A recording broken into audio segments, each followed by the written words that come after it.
you taping, baby? Baby, are you taping? Oh, yeah. Hey, hey, hey, hey. Yeah. Oh, yeah. Baby, baby, come on, baby, come on.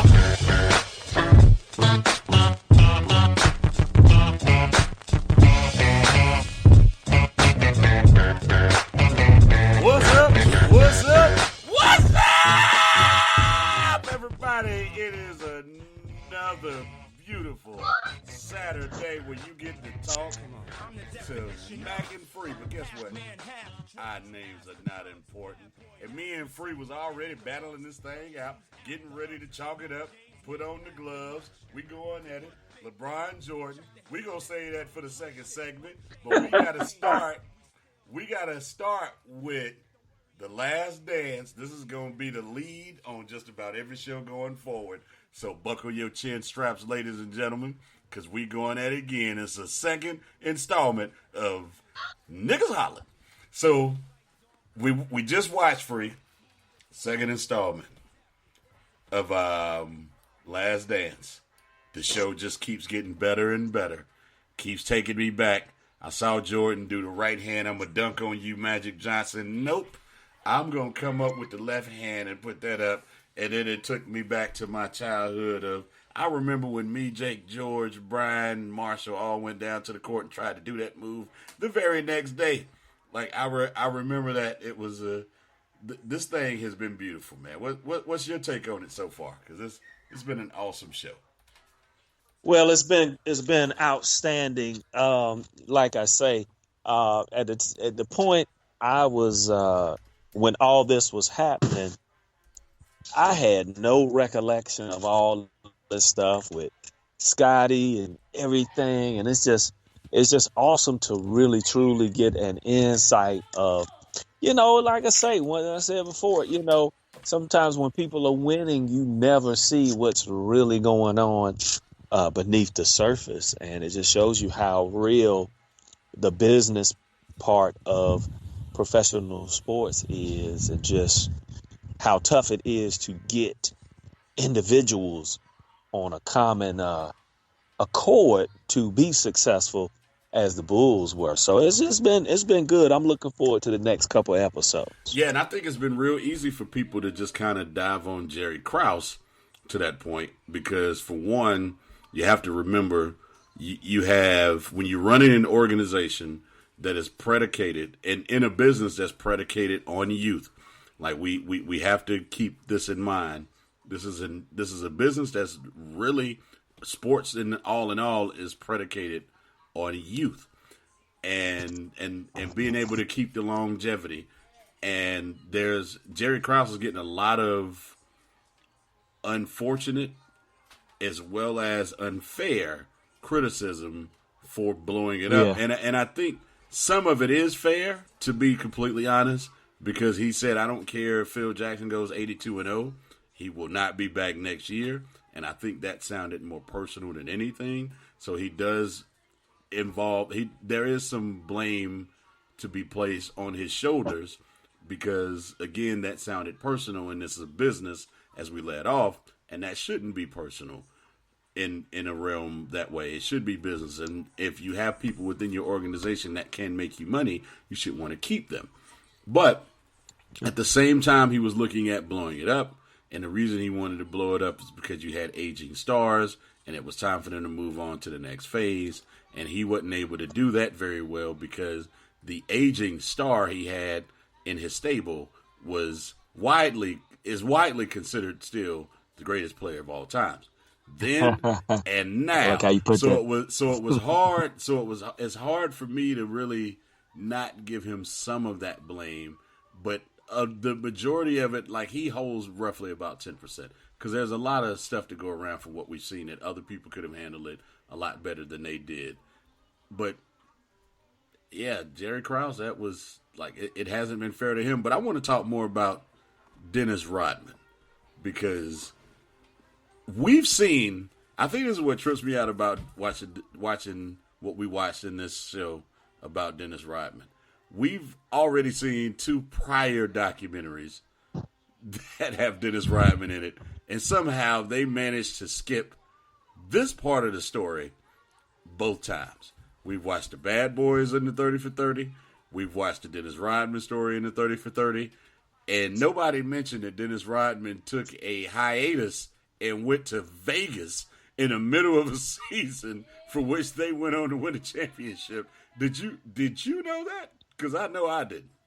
I knew about it later on, not then, but I knew about it from watching another documentary. I'm not sure, that kind of talked about how he maneuvered, and I remember Steve Kerr was kind of speaking towards how he was kind of supposed to stay close and keep a watch on Dennis, and they talked about how he would go to a casino or party all night and then, come in straight from there the next day. So I kind of was aware of that. I didn't know the intricacies of, the franchise playing it and feeling them kind of given to it. I thought it was just kind of, he just chose to do it and was missing for a couple of days. But, but once again, we got to forget, because sometimes we get caught in the fact that it's a game, but to us to watch and it's entertainment, but to them it's a profession. And just like we get burnt out in our careers, sometimes those of us that have careers, sometimes we need a couple of days off, or we need a break away from the monotony. Sometimes we think, oh, well, they making millions and they on TV and they're famous, but with that comes a lot of stress. So I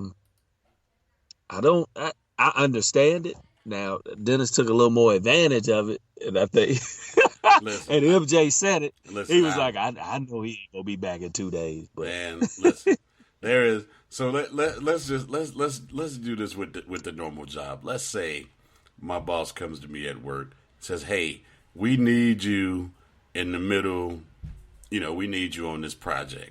We need to make sure that we have all the financials in order, but more importantly, we need the creative to be tight and right so we can present this thing to this company, because this is going to make or break our year this year. How long is it going to take? Well, it's going to take us about 6-7 months to do the project. Okay, cool. In the dead heat of the project, if I say, you know what? I'm losing my mind right now. I need to go to Vegas to get away from this, and I don't know when I'm coming back. No. Man, we might be fired before I leave the building. But to your point, it was supposed to be 2 days, and Dennis just took advantage of it. But it was still funny to see what he was able to do. But even to that point, with a regular 9 to 5, I mean, number one, we don't have cameras in our face because of what we do. Right. We get weekends off. Sure. We might not have a lot of travel that takes its toll and time. Not to say that his lifestyle was still that rough, but I get the toll, because, like I say, if I'm in the middle of a project and I get burned out, one of my weekends I might say, well, look, I need to leave this Friday early so I can, and I might go to Vegas, or, well, let me keep it in perspective, might go to Charlotte or something, keep it in perspective. You can say Cherokee. There's casinos out there. Cherokee, yeah. There you go. I might go to Cherokee. Ain't nothing out there but a casino either. Yeah. But like I say, I understand that. But once again, it comes back to, like you say, and like we mentioned, if my boss is depending on me to be back Monday morning ready to go, I got to be there. Because that's my promise. That's my promise. So that's the fault I have with Dennis. Like, they gave you a little slack, but you kind of took advantage, and you knew, most jobs, in the words of Mac, you would be fired. Yeah. But not fired. Okay. Not fired. Fired. Fired. He'd be fired. Find faster than he can say SpaghettiOs. And speaking of SpaghettiOs, this is not a good transition. But, Isaiah Thomas has been talking a lot. And you can tell that he is still a little salty. Like, the salt has resurfaced like crazy. Because the moment, and he seemed cool until the moment Michael Jordan said that, hey, and I'm paraphrasing, there's nothing you can show me that won't make me think that he was an a-hole. Now, to be fair, at that point in time is exactly what he meant. But you can tell Isaiah is salty about not being on the dream team. And I wanted to give Max Kellerman a elbow off the top ropes when he tried to make a case for John Stockton the other day. Like, that was the craziest argument. I could not believe. But we'll get on Max Kellerman in a minute. But Isaiah Thomas, because he should, after trying to make a case that John Stockton was a better ball player or was better for the dream team than John Stockton, like, no, your basketball card has to go. Like, you can't talk this sport anymore. It's all boxing from here on out. But for Isaiah, let's unpack this a little bit, because when you look at it, for one, Isaiah Thomas is the one person who has the best win-loss record in the playoffs over Michael Jordan, for one. But he has said a lot of things. One, he said over and over and over again, him, Bill Laimbeer, whether people want to admit it or not, Scottie Pippen said it, that LeBron James is a better basketball player than Michael Jordan. He went on to say that Michael Jordan didn't beat anyone that was of any significance in their primes. He went on to talk about that. He said he didn't beat the prime Celtics. He didn't beat the prime Pistons. He's right about those two things, though. He didn't beat the prime Lakers either. And we got to unpack that. But is some of what he's saying true, or is it salt, or is it a combination of both? Well, that's salt, and I think that's making a plea for his case even more, because he did face each team in their primes, including the Bulls he beat in their prime. So I think it's more of the salt in the wound, because I think Isaiah is often said, he's very cordial with Mike and they're cool. And I think the fact that Mike was just convicted, which I think he has an argument, but let me say this. Let me transition though.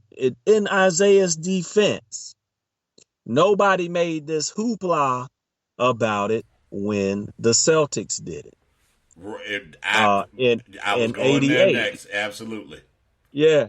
And that's because they were somewhat America's team and they had that status. So to Isaiah's point that I think MJ might not have tried to consider, Isaiah was like, that's the way we pass the torch. Like, you beat us, we gonna get off the floor. Celtics did that to us when they passed the torch. We passing the torch to you. We could do all that later. Now, I think Mike was of the mindset like, hey, man, no, I was gracious when we lost to you all them years. Show me the same respect, which I get. I get both arguments. I just think a lot of it was heightened because they were the bad boys and they already had this image that we are the black sheep of the league. We go against the norm, So I think that's what heightened it. But I'm going to end on this. I think it's more salt and Isaiah proving himself because it's just tough when you look at ages and time frames. I mean, yeah, and that's the. I mean, you look at MJ when he came into the league. You had Magic and them in the middle of it, so it was tough. And that's